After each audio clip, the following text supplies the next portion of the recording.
Zombie Apocalypse.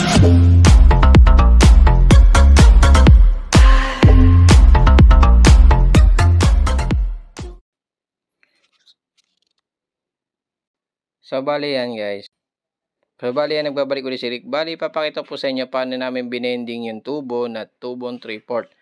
Schedule 40. Yan. Bago po sa lahat yan. Maraming salamat po na subscribe ng aming YouTube channel. Pasensya na po kayo kung di pa ako masyadong makapag-vlog. Kasi po, busy po kami lahat. Bali, ako na po yung nag-aasikaso muna ng ating YouTube na nag-upload. Kasi po, dyan po nag-assist sa mga problema nung siya nag-aayos ng paano mag-on ng mga commercial natin, ganyan, sa mga system nito. Bali ako na nag-aasikaso sa pag-upload kasi busy rin po siya, busy rin po tayo. Ginagawa po natin ng paraan na makapag-upload tayo. Tsaka maraming salamat po sa mga nasusubscribe na aming YouTube channel yan. Maraming salamat po. Wala pang masabi, isang maraming salamat po.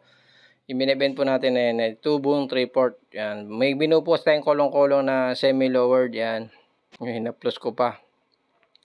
Ayan nyo po sa susunod, magpapakita po tayo paano po gumawa ng mga kolong-kolong. Tapusin ko lang po yung mga order natin kasi po hindi tayo makapag-assemble. Pag may order po kasi hirap po nagbibideo pa ako, tapos yung isa lang po gumagalaw kasi pag ako magbibideo, tapos minsan siya magbibideo rin, nagsasalitan kami, wala kami natatapos parehas, naagad sa yung customer namin, nakakahiya naman. Ayan, pero naisingit ko na po yung pag-upload. Tapos po yung iba pong video hindi ko po na-save. Hindi ko na-save yung bracket natin. Ayan lang po yung napakita natin. Pero maraming kinakabit po natin yung tubo yan. Nandiyan po pinakita ko po sa video. Yan, so bali yan, lowered po yan, lowered. Lowered ang gusto ng ating client. Ano, gaano kababa? Ground na ground, ground zero. Okay. Pakababa niyan.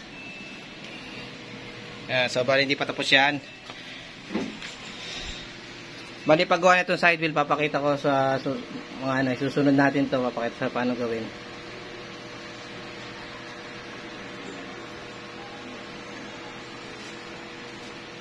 Ayan, bracket.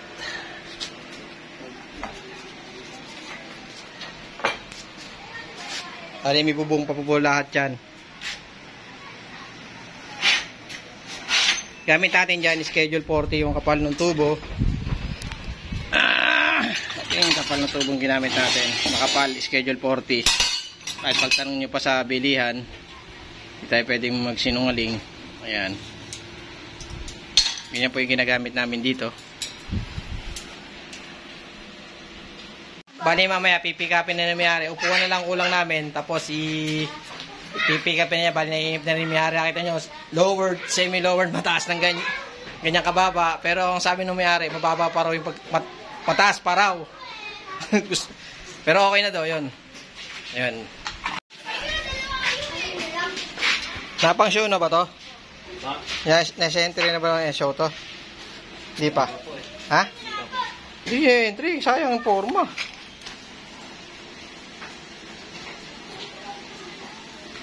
So bali, maraming salamat po sa panonood ng video channel, tsaka maraming salamat po sa nagpapa-shout sa buong panig po ng Pilipinas, tsaka nasa ibang bansa, sa Amerika, sa Canada, sa Middle East, nakalimutan ko ba iba yan. Maraming salamat po sa nagpipiin po sa amin minsan yan. Maraming salamat po sa mga nag-ibang bansa po sila yan. Check po nila yung nagawa ko sa Facebook at sa YouTube yan. Maraming salamat po sa mga taga-Canada. Inulit ko po yan, Sir, Ma'am, tsaka sa Saudi, sa Middle East yan. Hindi ko na po maalala yung iba. Nabutal po ako. Tayong counter nosing. Bye-bye. Yan, pinakita ko po yung counter nosing. Yung pinakailalim natin. Ang lapad ito bali 32 by 60 ang haba. 32 by 60. May bumper. Flat bar natin yan. Tapos may pinto. Kasi yung ano nito, lowered yung gusto ng may-ari. Ayan o, napakababa. Mataas pa nga daw eh. Mataas pa daw dahil para sa kanya. Ayan, tapos may pinto. Yan yung pinakapinto niya. Tapos yung bubong niya separate. Magkaiba yung bubong. Pwede itaas. Ito, nang magkahiwalay. Tapos dibaklas din yan. Ito yung tornilyo. Dibaklas yan. Dibaklas siya, kaya pwedeng tanggalin ng may-ari yung pinto niya. Yung isa, ayan, ganun din. Dibaklas din yan.